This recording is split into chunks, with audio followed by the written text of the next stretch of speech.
اچھا علامہ صاحب، انجینئر محمد علی مرزا کیسے لگتے ہیں ویسے آپ کو؟ یہاں آغاز تو یہاں سے کریں گے. انجینئر محمد علی مرزا میں سمجھتا ہوں کہ عصر حاضر کا ایک بہت بڑا فتنہ ہے. اور یعنی اگر آپ یہ کہ اس میں بھی میں غیر جانب درانہ رائے لیتا ہوں. آپ اہل حدیث school of thought, Deobandi school of thought, Barelvi school of thought کہ جید علماء سے اس کے بارے میں رائے لے لیں.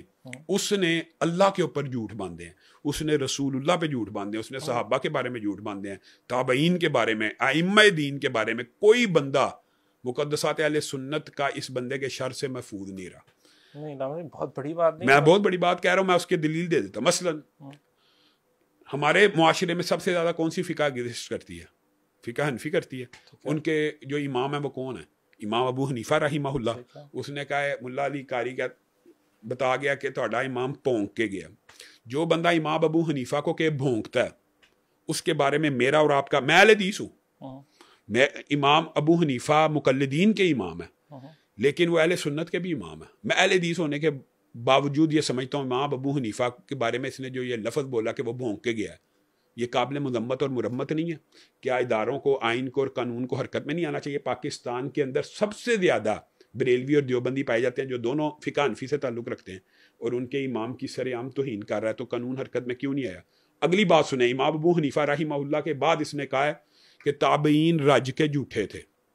اس نے رسول اللہ صلی اللہ علیہ وسلم کے بارے میں جھوٹ بولتے ہوئے کہا ہے، جھوٹی باتیں تو کرتا ہی ہے، لیکن یہاں تک کہہ دیا کہ یہودی کہتے ہیں کہ رسول اللہ صلی اللہ علیہ وسلم کل کے چھوکرے ہیں. آپ مجھے بتائیں کس یہودی نے کس کتاب میں 100 دشمنی ہوگی یہودیوں کی لیکن یہ جملہ نہیں کہا؟ اور یہ جملہ مثال دے رہا ہوں بتانے کا عوام کو مقصد کیا ہے، یہ کیا چاہتا ہے. اور پھر کہتا ہے اب یہ آپ نے ایسا طویل موضوع چھوڑ دیا کہ میں نے کہا امام حسن نے حضرت امیر معاویہ سے صلح کر لی، تو کہتا ہے امام حسن تے شاہی کوئی نہیں. رسول اللہ دی حدیث ہے کہ رسول اللہ نے کہا تھا 28/12 میں کہ عمار بن یاسر کو ایک باغی گروہ قتل کرے گا جو اسے جہنم کی طرف بلاتا ہوگا اور عمار جنت کی طرف بلاتے ہوں گے. یہ بات اس نے کہا کہ کیا ہے ایسے حدیث ہے کہ حسن تے شاہی کوئی نہیں. جو بندہ امام حسن کو کہ شاہی کوئی نہیں، شیعوں کے امام نہیں، ہمارے اہل سنت کے امام نہیں ہے. امام حسن ہمارے بھی امام ہے. تو آپ اپنی حدیث کی من چاہی ٹرانسلیشن کانٹیکسٹ ان کا یہی تھا جس طرح ایگزیکٹ بتا رہا ہوں آپ کو. میں یہ ساری اگر آپ کہتے ہیں تو آپ یہ انٹرویو کے اندر اس کی الفاظ آپ کو دے دوں گا. امام ابو حنیفہ کے بھونکنے کے بارے میں، رسول اللہ کے بارے میں کہ یہ کل کا چھوکرا یہودیوں نے کہا، اگر میں آپ کو کہ ڈائلاگ، اور یہ امام حسن کے بارے میں کہ حسن تے شاہی کوئی نہیں رسول اللہ کی حدیث کے سامنے. پھر یہ بدتمیزی اس طرح کرتا ہے نبی تے شاہی کوئی نہیں، پھر آگے سے جملہ کہتا ہے اللہ دے اگے. کہنے کا مطلب یہ آپ کون ہے اس طرح، حتیٰ کہ اس نے یہاں تک کہا نبیوں کو تو چھوڑے، اس نے کہا حضرت لوط علیہ السلام اگر آج زندہ ہوتے نا تو میرے پہ، میں محمد علی پہ رش کرتے. کیوں جی؟ میرے فالوورز 2 پوائنٹ پتہ نہیں کتنے ملین ہے اور ان کے فالوور 1 لاکھ تھے. 3 ملین کراس کر گئے اب تو. اب اندازہ کریں یہ جو ہے اس کے اوپر رش کرتے انبیاء. اور اس نے ایک جملہ جو صحابہ سب کی توہین کی ہے، پتہ کیا کہتا ہے؟ یہ جملے آپ میں سے لے لینا اگر آپ کے پاس نہ ہو، شاید آپ نے ریسرچ نہ کی ہو، کہ میرے اسٹوڈنٹس کے اوپر جو مصیبتیں اور آزمائشیں آئی ہیں وہ صحابہ اکرام پہ بھی نہیں آئی. صحابہ کرام کے اوپر وہ مصیبتیں نہیں آئی جو مشکلات کا سامنا ہم نے کیا ہے. پھر کہتا ہے قرآن پاک کو، آپ کہتے ہیں اللہ کے بارے میں کہتا ہے قرآن پاک کو بغیر ترجمہ پڑھنا ایسے ہے جیسے فرینچ میں گالیاں نکالنا. مجھے بتائیں الف لام میم اس کی کوئی ٹرانسلیشن ہے؟ کوئی ترجمہ ہے؟ قرآن کو ترجمے سے پڑھنا چاہیے، اقرار ہے. لیکن الف لام میم کی ٹرانسلیشن کا پتہ کسی دنیا میں بندے کو نہیں نہ پتا. تو اس الف لام میم کو پڑھنے پہ 30 نیکیاں نہیں ملتی. یہ کہتا ہے بغیر ٹرانسلیشن پڑھنا ایسے ہے جیسے فرینچ میں گالیاں نکالنا. یہ کس قسم کا بندہ ہے؟ یہ کس قبیل کا بندہ ہے جو کہتا ہے تابعین رج کے جھوٹے تھے؟ اس کے الفاظ میں آپ کو، تابعین رج کے جھوٹ بولتے تھے. جو بندہ یہ کہتا ہے کہ قادیانی امت محمدیہ میں اٹھائے جائیں گے اور صراط جو ہے پل صراط کے اوپر جا کے الگ الگ ہو جائیں گے، اور جو بندہ یہ کہتا ہے اور بعد میں یو ٹرن بھی مارتا ہے. اچھا یہ آپ کو پتہ نہیں آئی پچھلے دنوں اس سے کسی نے یہ پوچھ لیا کہ آپ نے امام ابو حنیفہ کو کیوں کیا بھونک رہے؟ کہتے ہیں میں نے بکواس کا ہے، اور حالانکہ اس کی ویڈیو میں بھونکنا ہی ہے لیکن اس کو یاد نہیں. بکواس اچھا لفظ ہے. اور رسول اللہ صلی اللہ علیہ وسلم کے بارے میں جب میں نے کہا، اس نے کہا کہ کسی یہودی نے کہا ہو، کہتا وہ جی چھوکرا کون سا کوئی گالی ہے میرے منہ سے اگر نکل گیا. اگر بھائی نکل گیا تو آپ سلپ آف ٹنگ کہہ دیں، کچھ کہہ دیں، معذرت ہاں کہہ دیں. کہتے ہیں یہ ہمارے معاشرے میں مستعمل ہے، یعنی استعمال ہوتا ہے، اور یہ کوئی اتنی بڑی کوئی یہ توہین والی بات نہیں ہے. پھر اس بندے کو ایک بندے نے چھوکرا کہا تو کہنے لگا یہ دیکھو جی مولوی مجھے چھوکرا کہتے ہیں، یہ تو گالی ہے. خود جو لفظ رسول اللہ کے بارے میں بول رہا ہے کوئی افراط و تفرید کا یار شکار ہے, کوئی دماغی مرض ہے. کبھی کہتا ہے قرآن پاک میں, ایک دن کہتا ہے قرآن پاک میں شیر کا ذکر ہی نہیں ہے, ہاتھی کا ذکر ہے, شیر کا ذکر ہی. اب دیکھیں یہ عالم ہے, اس کو یہ نہیں پتا کہ قرآن پاک میں شیر کا ذکر ہے کہ نہیں. جس بندے کو یہ نہیں پتا وہ قرآن پاک کی تفسیر کرتا ہے. اور یہ جو 28/12 کی حدیث ہے معاشرے کے اندر کہتا ہے کہ جاؤ اہل حدیثوں سے جواب لے کے دو. اور بھائی آپ جواب سنیں تو بات ہے نا. رسول اللہ صلی اللہ علیہ وسلم نے اس حدیث میں کہا عمار کو ایک باغی گروہ قتل کرے گا جو اسے جہنم کی طرف بلاتا ہوگا اور عمار اسے جنت کی طرف بلاتے ہوں گے. اس حدیث میں کہاں لکھا ہے کہ وہ گروہ امیر معاویہ کا گروہ ہے؟ یہ صرف اتنی حدیث ہے. اس کا مطلب یہ ہے کہ جو عمار کا قاتل ہوگا وہ بندہ جہنم کی طرف بلانے والا ہوگا. وہ گروہ کون سا تھا؟ وہ خارجیوں کا گروہ تھا. اور یہ کہتا ہے کہ جو گروہ جہنم کی طرف بلانے والا تھا وہ معاذ اللہ امی عائشہ کا تھا, طلحہ زبیر کا تھا, حضرت امیر معاویہ کا تھا. آپ کو پتا یہ چاروں صحابہ معین جنتی ہیں. امی عائشہ رسول اللہ کی جنت میں بھی بیوی ہیں, رسول اللہ کی حدیث ہے. طلحہ زبیر رسول اللہ صلی اللہ علیہ وسلم کے عشرہ مبشرہ صحابیوں میں شامل ہیں. حضرت امیر معاویہ کو ام حرام بنت ملحان کی حدیث میں معین جنتی ہونے کی بشارت دی ہے کہ وہ پورا لشکر جنت میں جائے گا جو بحری جہاد کرے گا. تو وہ جو حضرت ام حرام تھی نا, ان کو ان کی زندگی میں شہیدہ باہر کہا جاتا تھا, زندگی کے اندر, کیونکہ انہوں نے کہا تھا اللہ کے رسول دعا کرے میں بھی اس لشکر میں شامل ہو جاؤں. تو رسول اللہ نے کہا آپ انہی میں سے ہوں. اس کے ایڈمرل جو تھے وہ سیدنا امیر معاویہ تھے, امیر البحر پہلے. سیدنا امیر معاویہ معین جنتی ہیں. اب یہ لوگوں کو یہ مغالطہ ڈالتا ہے کہ چونکہ سیدنا امیر معاویہ کے لشکر کا ایک بندہ ابو الغادیہ تھا, جھوٹ بولتا ہے کہ پہلے کہ وہ صحابی تھا, خارجی تھا, تو اس نے جی سیدنا عمار کو شہید کیا. اس لیے یہ عمار کا, عائشہ کا, طلحہ زبیر کا لشکر پورا جہنم کی طرف بلانے والا. اور اس نے جسارت کی ہے یہاں تک, اسماعیل بھائی کاش آپ میرے سے یہ حوالے بھی لے جاتے, اس نے یہ تک کہا, اتنا بڑا جھوٹا ہے کہ رسول اللہ صلی اللہ علیہ وسلم سے علی نے پوچھا کہ رسول اللہ نے کہا ایک دن تیری عائشہ سے جھڑپ ہو جائے گی. تو حضرت علی نے کہا میں تو اس دن ظالم ہوں گا.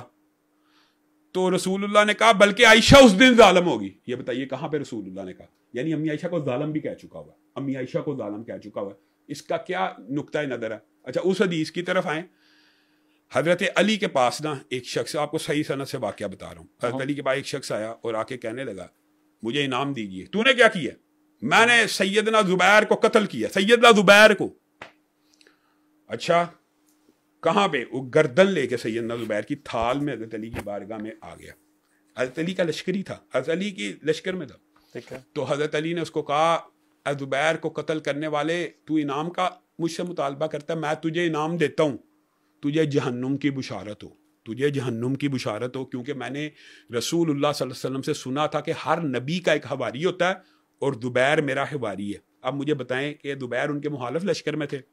حضرت علی کے بندے نے ان کو شہید کیا اور حضرت علی کہہ رہے ہیں کہ تجھے جہنم کی بشارت ہو. بات سمجھیں, یہ خارجی تھے سیدنا علی کے لشکر میں بھی, سیدنا امیر معاویہ کی لشکر میں بھی, جنہوں نے چن چن کے صحابہ کو شہید کیا تھا. یہ اجماع امت ہے کہ صحابہ کے دور میں کوئی صحابی جہنم کی طرف بلانے والا نہیں تھا. یہ کہتا ہے کہ جہنم کی طرف بلانے والا گروہ سیدنا امیر معاویہ کا تھا, امی عائشہ کا تھا, طلحہ زبیر. لوگوں کے اندر وہ بات کر رہا ہے جو آپ حیران رہ جائے, اس سے بڑی صحابہ کی کیا توہین ہو یار. یہ کام تو اہل تشیع نہیں کر سکے, یہ کام شیعہ نہیں کر سکے, سچے دل سے بتا رہا ہوں, یہ جرت ان میں بھی پیدا نہیں. میں ان کے دور میں ہوتا حضرت علی کے تو حضرت امیر معاویہ کے اوپر تلوار تان لیتا, یہ کر لیتا. یار یہ کیسی انداز گفتگو ہے, اور یہ مقدسات کی توہین کا نیکسٹ لیول ہے. مطلب یہ اتنی بڑی, اس کو میں ایلیگیشن کا لفظ تو نہیں میں یہاں پہ یوز کرنا چاہوں گا, پرچے ہوئے میں ان واقعات بالکل پہ حملے بھی ہوئے, لیکن میں کہہ رہا ہوں پرچے ہوئے میں ان سارے واقعات دیکھیں, 3-4 پرچے تو خیر یہاں سے ہی ہوئے ہیں, میں نہیں کٹوائے ہیں, لیکن یہ جو باقی توہین ہے یہ ایک فہرست تیار ہو رہی ہے جس کے اوپر پرچے نہیں کاٹتی حکومت.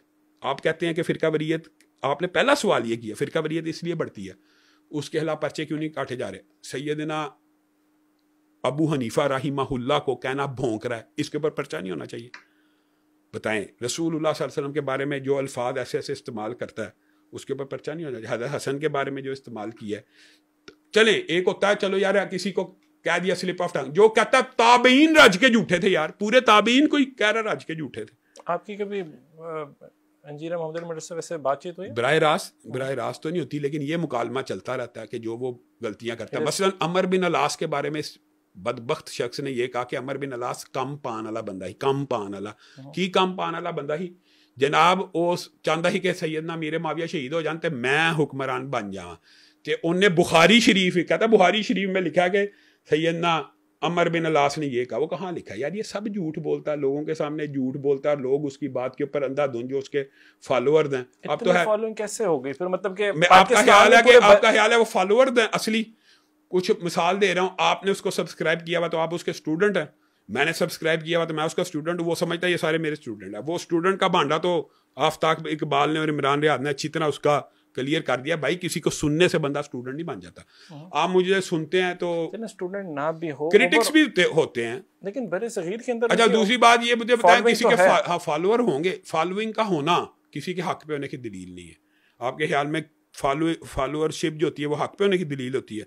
نہیں, یہ قرآن کی آیات سے بھی چلو میں ایگزامپل دیتا ہوں. میں نے ابھی جب یہ علی بھائی کے ساتھ شوٹ کیا اور ہماری, آپ اس سے پہلے میرے پاس آتے تو شاید میں آپ کو یہ ساری چیزیں لکھ دیتا, آپ پوچھتے آپ نے یہ کہا ہے کہ نہیں. ٹھیک ہے, یہ بھی ہو سکتا تھا, لیکن اس کے اندر ایگزامپل کے طور پہ اگر 2-2.5 ہزار کامنٹ آ رہے ہیں تو اس میں سے 1000-1500 کامنٹ امام کے آ رہے ہیں. اس میں سے لاکھوں ملینز لوگ ہیں جو کہ مجھے کرٹیسائز کر رہے ہیں کہ میں ان سے سوال بھی کیوں کر رہا ہوں. اچھا اب اندازہ کریں تو یہ فالوور شپ جو ہوتی ہے دین احسان جو بندہ بھی لے کے آتا ہے, مثال دے رہا ہوں, آپ میرے سے آ کے سوال پوچھیں گے یار جنت میں جانے کا رستہ کیا, میں آپ کو کہوں گا یار 5 نمازیں پڑھنی پڑیں گی, 30 روزے رکھنے پڑیں گے, یہ اسلامی شرعی احکامات. جو بندہ کہے گا غامدی صاحب اور مرزا صاحب کی طرح یار موسیقی بھی سن لو تو کوئی حرج نہیں, موسیقی سننے میں بھی حرج ہے. اب آپ سمجھ رہے ہیں, اب آپ کو میں نے تو کلپ ان کے ابھی بلکہ احمد فضان کی پوڈ کاسٹ میں ان کا پورا سوال ہے, ان کے کلپ بہت زیادہ چلا, اس نے ایز اٹ از سوال کیا جسے میری اب آپ سمجھے, اب آپ سمجھ لیں اس لیے فالوور شپ ہوتی ہے. جس بندے کے مذہب اور دین میں موسیقی حلال ہے تو اس کے فالوور زیادہ. میں کہوں گا, میں مثال دے رہا ہوں, میرے پاس آئے ہیں, میں کہوں گا موسیقی حرام ہے, آپ مجھ سے دلیل مانگیں گے, میں آپ کو ایک دلیل دیتا ہوں. مثال دے رہا ہوں, آج کے بعد ایک دلیل صرف آپ یاد کر دیں, ہمیشہ کے لیے کافی ہے. رسول اللہ صلی اللہ علیہ وسلم کی بخاری شریف کی حدیث ہے کہ ان قریب ابھی نہیں, ان قریب میری امت شراب کو, ریشم کو اور موسیقی کو حلال کر لے گی. یہ بخاری شریف کی حدیث ہے. اس حدیث سے موسیقی حرام نہیں ہوئی. بات سمجھیں کیا اس کے اندر مفہوم پوشیدہ کہ حرام ہے تو حلال کرے گی, جو پہلے ہی حلال ہے تو رسول اللہ نے کیوں کہا. اب بات سمجھیں, اسلام میں اب اگر موسیقی حرام ہے تو ایک بندہ کہے گا حلال ہے تو لوگ جو موسیقی سننا چاہتے ہیں اس کو فالو کریں گے. میں کہوں گا یار اسماعیل بھائی جو ہماری بہنیں, بیٹیاں, مائیں ہیں, بیویاں ہیں, ان کو ہمیں پردہ کرانا پڑے گا اسلام میں چہرے کا, وہ کہے گا یار کوئی حرج نہیں, تو لوگ اس کو فالو کریں.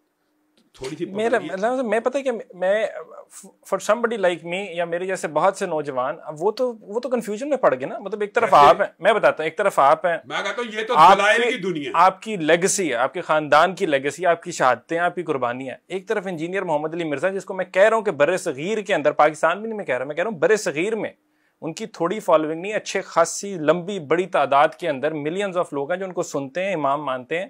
یہ وہ والا امام نہیں, مطلب مجھے نہیں پتا وہ کیوں کہتے ہیں, علی بھائی بہتر بتائیں گے, لیکن ان کی امام ہے وہ انجینئر محمد علی مرزا, EMAM. ٹھیک ہے, تو وہ اب وہ ایک طرف ان کی فالوئنگ ہے اور ایک طرف آپ ہے. ایک طرف ایک کوشچن اٹھا لیا میوزک والی بات, یعنی وہ کہہ رہے ہیں الاؤڈ ہے, آپ نے کہا بالکل الاؤڈ نہیں ہے. مطلب ایگزامپل میں کیا کروں بیچ میں, اگر میں سن رہا ہوں, سنیں میں آپ کو ایک بات بتاتا ہوں, بنیادی صرف ایک پوائنٹ ہے, ہر ایک بھائی نہیں میں بتاتا ہوں, اس کا بڑا آسان حل ہے لوگوں, تاکہ لوگ کنفیوز نہ ہو. میں اپنی مثال دیتا ہوں, میری اسلام میں کوئی حیثیت نہیں, قرآن اور حدیث کی اسلام میں حیثیت ہے. میں کو موسیقی حرام ہے کوئی ویلیو نہیں, اگر رسول اللہ نے کہا ہے تو ویلیو ہے.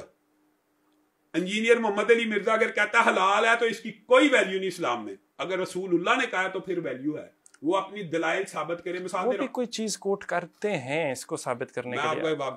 I might be wrong, مجھے پتا نہیں ہے. بخاری شریف کی حدیث بیان کر دی ہے, میرے پاس 8 قرآن کی آیتیں جہاں سے موسیقی صراحتاً حرام ہے, لیکن میں چونکہ ان کو جانتا ہوں منکرین حدیث کو, اس لیے میں نے آپ کے سامنے حدیث کی وہ کتاب پیش کی ہے اور وہ روایت پیش کی ہے جس کو وہ انکار نہیں کر سکتے. بخاری شریف کی حدیثوں کا انکار منکر حدیث بھی نہیں کرتے اکثر, سمجھ رہے ہیں. تو مرزا جیلمی تو حدیث کی کتابوں میں سے حوالے دیتا ہے نا, تو اس حدیث کا انکار کر کے دکھا دے.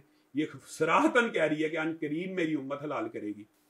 علی بھائی تک یہ پوڈ کاسٹ میرا خیال ہے پہنچ جائے گی, وہ یہ کلپ دیکھیں گے بھی ضرور, اور میرا خیال ہے علی بھائی if you can elaborate, clip کا میرے جواب دیتے ہیں نہایت بوگس قسم کا. آپ لوگ اکٹھے کیوں نہیں ویسے بیٹھتے, جسٹ بائی دا وے اکٹھے بیٹھ کے بات تو کریں. آپ بٹھا دیں. میں آن ایئر کہنا چاہوں گا علی بھائی, مطلب اٹس اے ریکویسٹ کہ آپ لوگ بیٹھیں. تو ابھی ہم ڈفرینس, آپ کیونکہ آئی سی ٹالرنس نہیں ہو, آپ نے کہا, میں کہتا ہوں آپ میرے ساتھ بٹھا دیں. میں ٹی وی پروگراموں پہ جاتا ہوں, میرے ساتھ شیعہ بریلوی بیٹھتے ہیں, آپ ان سے میرے بارے میں رائے لے لیں. مسائل کا اختلاف ہو سکتا ہے, میں اپنا ہی مسئلہ بیان کروں گا جو میں سمجھتا ہوں قرآن و حدیث میں ہے. وہ اپنا ہمارا آپس میں رویہ کیسا ہوتا ہے, میل جول کیسا ہے. شیعہ علماء کے ساتھ میری جو آج بھی انڈرسٹینڈنگ ہے, یا بریلوی علماء کے ساتھ یا دیوبندیوں کے ساتھ, سب کے ساتھ میری دوستی ہے, مجھے کوئی پرابلم نہیں. میں تو چاہتا ہوں علم عام ہو. مثال دے رہا ہوں, میرا موقف ہے کہ چہرے کا پردہ ہے. ان کا موقف ہے ہی نہیں, گامدی صاحب اور ان کا, کہ ہے ہی نہیں ہے, یہ باتیں بنی ہوئی.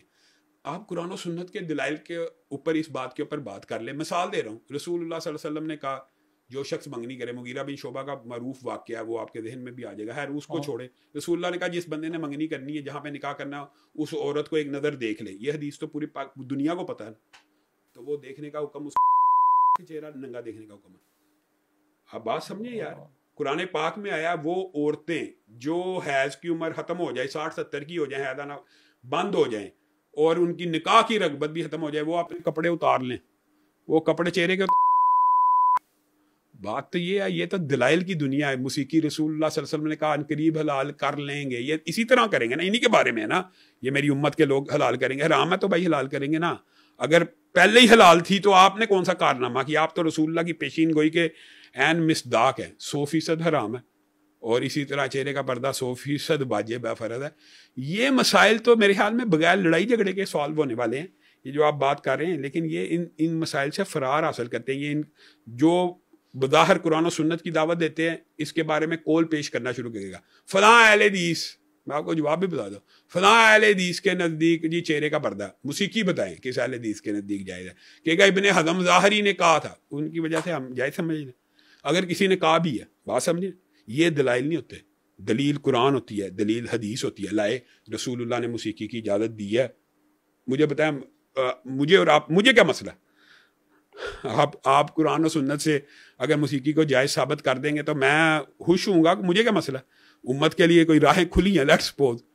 لیکن چونکہ دین جو ہوتا ہے وہ اصل میں پابندیوں کا نام ہوتا ہے, اور یہ جو دین آسان ہوتا ہے یہ ہر قسم کی پابندی سے انسان کو ماورا کر دیتا ہے. جیسا ہمارے بر صغیر میں دین آیا, نمازاں بھی نہ پڑھو, بس لوگوں کو کھانا کھواندے رہو تو جنت چلے جاؤ گے. یہ دین آسان ہے نا, تو دین آسان لوگوں کو آسان لگتا ہے. میرا وہی والا پوائنٹ میرا خیال ہے, میں نے اصل میں ایکچوئل میں ڈیبیٹ کرنی تھی جو علی بھائی کے پولیٹیکل اوپینینز کے اوپر, وہ بنتی بھی تھی میری, بنے وہ بھی کر لیں, وہ بھی غلط ہے. اس کا پولیٹیکل اوپینین بھی, وہ جو بندہ بائی پولر ڈس آرڈر کا شکار ہو نا, اس کا ہر اللہ معاف کرے, آپ کی بہت بڑی پوزیشن ہے. میں آپ کو یار میں اس لیے کہتا ہوں کیونکہ وہ ہمارے صحابہ کے بارے میں, وہ تابعین کے بارے میں. Bipolar disorder engineer Muhammad Ali Mirza کو کرا دیا آپ نے, تو میں کہتا ہوں وہ اگر آپ کو کہیں ثابت کریں, آپ کو میں آپ کو ثابت کر دوں گا. وہ کہتا ہے کہ پورے قرآن میں شیر کا لفظ ہی نہیں آیا, اور وہ خود قرآن کی آیت کا ترجمہ کرتا ہے قرآن کے اندر کے شیر سے باہر. ایک چیز اور, آپ کے جو بڑے بھائی ہیں علامہ صاحب, ان کا میں کلپ سن رہا تھا, وہ تو یہ بھی کہہ رہے تھے کہ وہ جو قرآن پڑھتے ہیں وہ بھی ٹھیک نہیں ہے. اب میں ناٹ 100% غلط پڑھتا ہے, ناٹ این ایکسپرٹ, لیکن یہ چلے میں آپ کو ایک بات بتاتا ہوں, میں آپ کو, اگر آپ کہتے ہیں میں آپ کو وہ کلپ بھیج دیتا ہوں. میں نے وہ کلپ دیکھا, بالکل دیکھا. نہیں, میں کلپ بھیجتا ہوں اس کے قرآن غلط پڑھنے کا. اچھا میں آپ کو ایک بات بتاؤں, آپ نے یہ بات کی ہے تو آپ کے پوڈ کاسٹ میں بھی یہ بات کہہ دیتے ہیں. ابو یحییٰ نور پوری صاحب میرے بھائی ہیں چھوٹے, انہوں نے کہا کہ میں 10 لاکھ روپے انعام دیتا ہوں میرے سامنے قرآن پاک کو اوپر سے دیکھ کے ایک صفحہ پڑھ دے. کیوں نہیں لیتا؟ اس نے کسی اینکر کو بلا کے نا اس کے سامنے پڑھ دیا. بھائی پڑھنا تو ہمارے سامنے, جو غلطی نکال سکے, اینکر بیچارہ غلطی نکال سکتا ہے, اور جو پڑھا وہ بھی غلط تھا, یہ بھی بتا دوں. جو پڑھ کے سیمپل پیش کیا, بھائی ایک صفحہ پڑھنے کا مطلب ہی ہوتا ہے. دیکھیں میں آپ کو کہتا ہوں, میں آپ کو 10 لاکھ روپیہ دوں گا اگر آپ میرے سامنے قرآن پاک کا ایک صفحہ پڑھیں گے, تو قرآن پاک کا وہ صفحہ میں نے کھول کے دینا کہ وہ اپنی مرضی سے کھولے گا. جو صفحہ میں سمجھتا ہوں کہ یہ صحیح نہیں پڑھ سکا, میں دوں گا, پہلی بات سمجھیں. اور دوسری بات ہے غلطی نکالنے کا, جو جس نے دعویٰ کیا, اس نے میرے دعوے کا یہ جواب دیا کہ وہ کہتا ہے ابو یحییٰ کے سامنے میں قرآن کا ایک صفحہ نہیں پڑھ سکتا. آپ کو میں پڑھ کے دکھاتا ہوں. اور بھائی اس کو پڑھ کے دکھا, سامنے بٹھا لے. آپ کو میں ایک بات کہتا ہوں, 20 لاکھ روپیہ انعام ہے, یہ ہمارے کسی بندے کے سامنے صرف بیٹھ جائے, مناظرہ بات کی بات ہے, بیٹھ جائے, اس کی غلطیاں اسی وقت فاش ہو جائیں گی. یہ کسی عالم دین کے سامنے بیٹھنے کے قائل پوائنٹ آف کنورجنس نکل سکتا ہے جہاں پہ آپ لوگ الائن ہوتے ہوں, کوئی چانس ہے؟ نہیں, وہ تو یار ایک بندہ مثال دے رہا ہوں بھاگا ہوا ہے, اس بندے یا ہاں ہو جاتا ہے کیسے, مثلاً وہ اپنی باتوں سے رجوع کرے یار کہ میرے منہ سے یہ سلپ آف ٹنگ تھا, چلو یار یہی کہہ دے کہ میرے سے غلطی ہوئی, میں نے امام ابو حنیفہ کے بارے میں غلط بولا, میں صحابہ کرام کے بارے میں یہ جو کہتا ہوں کم پا دیتا, قرآن پاک میں فرینچ میں قرآن پاک کو بغیر ترجمہ پڑھنا, فرینچ میں ڈالا, یہ میرے سے غلطیاں ہوئی ہیں. قادیانی جناب رسول اللہ کی امت میں سے نہیں اٹھے گئے, یہ میرے سے غلطیاں ہوئی, یہی مانے ہمارا کوئی اس کا جائیداد کا جھگڑا, آج مان لے جھگڑا ختم ہے, آج مان لے. دیکھیں میرے اندر آپ ایک غلطی لے کے ہیں ابھی کہ شام صاحب آپ نے وہ مسئلہ قرآن و سنت کے مطابق صحیح بیان نہیں کیا, میں اس کے اوپر غور کروں گا کہ نہیں کہ یار ہو سکتا غلطی ہو, پھر میں اسی وقت رجوع بھی کر لوں گا کہ یار یہ میرے سے غلطی ہوگی, میں اس کے اوپر رجوع کرتا ہوں. اس میں کوئی مسئلہ ہوتا ہے, یہ عزت اور انا کا اس نے مسئلہ بنایا ہوا. اگر آپ چاہتے ہیں کہ یہ بندہ واپس آ جائے اور صحیح راستے پہ چل پڑے تو کچھ لوگ ایسے بیچ میں ڈلیں جو اس بات کو سمجھائے کہ بھائی علماء آپ کے اوپر یہ اعتراض کرتے ہیں, یہ آپ کے کلپس ہیں, آپ ان کی وضاحت کر دیں. لیکن وہ غلطیاں اتنی متعدد ہیں, وہ اتنی زیادہ ہو چکی ہیں. اور اس بارے میں یہ جو اوپینین ہے کہ انہوں نے جی مولویوں کی دکان بند کر دی اور اس طرح یار یہ تو گھر بیٹھے انسان سوچے, میں تو یہ تو کنویں مینڈک والی بات ہے نا, ایک بندہ رہتے یہ کنویں میں ہے, جو بندہ باہر نکل کے جمعہ نہیں پڑھا سکتا وہ یہ دعویٰ کرے, جو بندہ آپ بات سمجھیں, مجھے بڑی سیکورٹی کا معاملہ, سیکورٹی تھریٹ تھا میں نہیں ہے, ہم آپ کو معاشرے میں نظر نہیں آتے. نماز تو ماشاءاللہ پڑھاتے ہیں, میں نے ان کے پیچھے نماز پڑھی وہاں پہ, وہ اپنی اکیڈمی میں شاید پڑھاتے ہیں, عوام میں نہیں پڑھا سکتے. آپ اس بندے کی جو آپ فین فالوئنگ سمجھ رہے ہیں نا, حقیقت اس کے اپوزٹ ہے. کیا وہ عوام میں نکل جائے, اللہ کی قسم لوگ اس کو جوتیاں مارے, میں قسم کھا کے کہہ رہا ہوں, وہ عوام میں نکل بھی نہیں سکتا.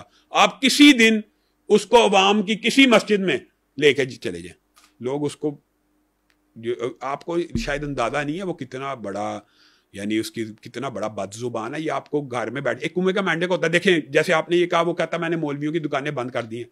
آپ معاشرے میں پھرتے ہیں مولویوں کی, آپ معاشرے میں پھرتے ہیں, آپ بتائیں کہ علماء سے لوگوں کی وابستگی اور محبت قائم ہے کہ نہیں؟ یہ بس یہ بتا دیں, دکان کون سی بند کی ہے, وہ دکان کس کو کہتا ہے, وہ مسجدوں کو دکانیں سمجھتا ہے, اور مسجدیں تو الحمدللہ بڑھ رہی ہیں. کون سی دکان بند کی ہے, کس مولوی کی, چلے اس کی وجہ سے کس مولوی کی دکان بند ہوئی ہے. میں کہتا ہوں چلیں یہ بتا دیں کہ کسی, میں اہل حدیث ہوں گی تو اللہ کے فضل سے ہر روز مسجدیں بن رہی ہیں, بڑھ رہی ہیں. میں کہتا ہوں اس کی وجہ سے کس ایک بندے کی بھی کوئی دکان جو سمجھتا ہے بند کی ہے, کہاں پہ کی ہے, کوئی ہمیں ثابت بھی کرے. اور آگے سے یہ جواب دیتا ہے کہ میرے خلاف دیوبندی, اہل حدیث, بریلوی سب ہو گئے, یہ میرے حق پہ ہونے کی دلیل ہے. آپ اندازہ کریں جس بندے کی عقل یہ ہو کہ اجماع امت میرے خلاف ہو گیا, یہ میرے پہ حق پہ ہونے کی دلیل ہے. مرزا غلام احمد قادیانی یہی کہا کرتا تھا کہ میرے حق پہ ہونے کی دلیل یہ ہے کہ اہل حدیث دیوبندی بریلوی میرے خلاف ہو گئے. اللہ کے بندے, یہ سارے انہی کے, اجماع امت اسی کے خلاف ہوتا ہے جو بندہ غلط ہو, جو بندہ الفاظ میں یعنی جس کو ادائیگی کا اندازہ نہیں کہ میں کیا بول رہا ہوں, کس شخصیت کے بارے میں بول رہا ہوں. ایک دن حتیٰ کہ میں تو حیران رہ گیا, ہنسی بھی آئی اور ترس بھی آیا. کہتا امی, ماں کہندی ہے میں دودھ نہیں بخشوں گی, اور امی تو شاہی کوئی نہیں, دودھ نہیں بخشوں گی, دودھ تو تیرا, تم آپس میں اتنا, اللہ معاف کرے, رقیق خیالات ہے. کہتا ہے تسی آپس ہی لگے سو تے دودھ تے اتھو آیا. یعنی یہ اس کی منٹالٹی ہے, یہ عالم دین ہے. یار آپ علماء دین کو اور ایک انجینئر کا جو فرق ہے نا, اس کو خود انالیسس کریں. یہ تو ہمارے معاشرے کا المیہ کہ ہمارے معاشرے میں لوگ علم اور علم دین ایک انجینئر سے سیکھ رہے ہیں, یہ تو ان کے اوپر قابل شرم. اس کے اوپر تو وہ یہ نہیں کہتے کہ ہر مسلمان جو ہے اس کا کام ہے کہ وہ, ہر مسلمان کا کام کیا ہے, رسول اللہ نے کیا لگایا, ہر مسلمان کا کام یہ ہے کہ جو حدیث اس کو آگے پہنچا دے. ہر مسلمان کو رسول اللہ کا پیغام آگے لے کے جانے کی کوشش کریں, حدیث اور قرآن آگے پہنچانا چاہیے, حدیث اور قرآن. لیکن یہ حدیث اور قرآن پہنچا رہا ہے, یہ اپنے خیالات, اپنے نظریات, اپنے افکار. اور ایک انٹرویو میں مجھے یاد آیا, کہتا ہے کہ جناب اس نے کسی انکر نے کہا آپ کے پاس تو دین کی ڈگری کوئی نہیں. شاہد بھٹی نے سوال پوچھا, شاہد بھٹی صاحب نے شاید پوچھا, تو وہ آگے سے کہتا ہے کہ دین دی ڈگری ماندا نہیں بریلوی, دیوبندی دی نہیں ماندا دیو. اور بھائی تیرے پاس کون سی ہے؟ بریلویوں کی ڈگری بریلوی تو مانتے ہیں, ڈاکٹر ذاکر نائک کے پاس. اچھا مجھے بتائیں, بریلویوں کی ڈگری بریلوی مانتے ہیں کہ نہیں؟ ٹھیک ہے, مانتے ہیں. دیوبندیوں کی ڈگری دیوبندی مانتے ہیں نا, اہل حدیثوں کی ڈگری اہل حدیث تو مانتے ہیں, چاہے آپس میں. تیرے پاس کون سی ڈگری؟ ڈاکٹر ذاکر نائک کی آپ بات کر رہے ہیں, اس کو تقابل ادیان میں آنرری اعزازی طور پہ پی ایچ ڈی کی ڈگری ہے اس کے پاس. اس بندے کو یہی نہیں پتا, تقابل ادیان کے اسپیشلسٹ ہے وہ. ہاں جو یہ کہتا ہے وہ بات درست ہے کہ وہ دین کے مبادیات کی ڈگری نہیں ہے ان کے پاس، یعنی صرف کی، نحو کی، سمجھ رہے ہیں، ضربہ ضربا ضربو ضربت ضربتا ضربنا، یہ ڈگری نہیں ہے ان کے پاس، لیکن تقابل دیان ایک دین کا شعبہ ہے کہ نہیں، اس کے وہ اسپیشلسٹ ہیں اور اس کے پاس اس کی پی ایچ ڈی کی ڈگری ہے. اب آپ سمجھ رہے ہیں، ایک بندے نے دین کا ایک شعبہ چنا، اس کے اندر ذاکر نائک کو ہم اسپیشلسٹ کس کا سمجھتے ہیں؟ تقابل دیان کا سمجھتے ہیں کہ یا پورے باقی دین کا؟ کبھی آپ کو ڈاکٹر ذاکر نائک نے دیگر مسائل بیان کرتے ہوئے آپ کو نظر آئے ہیں؟ جب بھی وہ دیگر مسائل بیان کرتے ہیں ان سے غلطی ہوتی ہے، اور پھر اہل حدیث علماء کو سمجھاتے ہیں کہ آپ کا یہ میدان نہیں ہے، آپ تقابل دیان کے اسپیشلسٹ ہیں. ہم تو ان کو بھی یہی کہتے ہیں. یہ بندہ انجینئر ہے اور اس نے دین کی ہر فیلڈ کو ایڈریس کیا، تجوید کو بھی ایڈریس کیا، خود قرآن سیدھا نہیں پڑھتا اور کہتا ہے میری تجوید جو ہے امام کعبہ سے بھی اچھی ہے. یہ تو سوال بنتا بھی ہے کہ جو کہ پوچھا بھی گیا کہ اگر آپ ریلیجیس اسکالر ہیں تو آپ ریلیجن کو پریچ کرتے ہیں، آپ پالیٹکس میں کدھر آ گئے؟ تو اس پہ انہوں نے یہی آپ کی بات کو اگر میں اس کو آگے لے کے جاؤں تو انہوں نے کہا ایک جو مذہبی اسکالر ہوتا ہے جو اللہ کا پیغام لے کے چل رہا ہوتا ہے، اس پہ فرض ہوتا ہے کہ دنیا میں کہیں پہ جو بھی چیز غلط ہو رہی ہے اس کے لیے آواز اٹھائے، اور اگر سیاست جو ہے جس کا ڈائریکٹ تعلق لوگوں سے ہے وہاں پہ کچھ غلط ہوگا تو میرا فرض بنتا ہے. سیاسی کمنٹ کرنے کی اجازت تو ہے دین میں، سیاسی کمنٹ کی اجازت ہے، لیکن آپ یہ دیکھیں کہ کیا سیاست اس کو کہتے ہیں کہ آپ عمران خان کے دور میں عمران خان کے حامی تھے اور عمران خان چلا گیا، آپ اس کے مخالف بن گئے اور آپ کہتے ہیں آپ اس کو قتل بھی کر دو، کوئی حرج نہیں، یہ پاکستان کے لیے فتنہ ہے. سیاست فتنہ والا پوائنٹ پہ میں نے ان کو روکا بھی، یہ سیاست یہ ہے، یہ سیاست پھر آپ لوگوں نے جج کرنا ہے کہ یہ اس بندے کا کیا کیلیبر ہے، کہ یہ کس کے اشاروں پہ کھیل رہا ہے. کہ عمران خان کے دور میں اس کو آپ کو کیا لگتا ہے کس کے اشاروں پہ کھیل رہا ہے؟